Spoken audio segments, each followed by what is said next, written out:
এইটো দুৰ্ভাগ্যজনক কথা, কাৰণ এজন বিষয়া এজন যদি ইমান বেয়া ধৰণৰ তেওঁৰ যদি কথা হয়, তেতিয়াতো গ্ৰেপ্তাৰ কৰাটো ভাল হৈছে আৰু তেওঁক ছাছপেণ্ড কৰা হ'ব এতিয়া ইমিডিয়েটলি।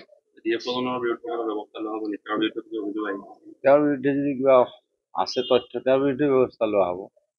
গতিকে সেইকাৰণে আমি কৈছোঁ কি যে যিকোনো অফিচাৰ তেওঁলোকক বাৰম্বাৰ আমি সকীয়াই দি আছোঁ যে যাতে ভালকৈ কাম কৰে, নিস্বাৰ্থভাৱে কাম কৰে।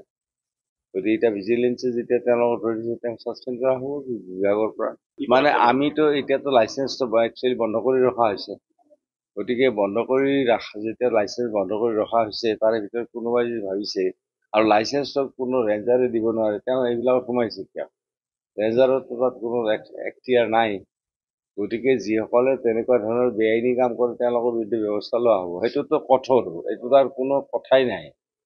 এনেকুৱা কঠোৰ ব্যৱস্থা লোৱা হ'ব, এইটো নিশ্চিতভাৱে আপোনালোকক মই নিশ্চিত। ঠিক আছে, মই বিষয়টো চাম, বিষয়টো কি হৈছে চাম।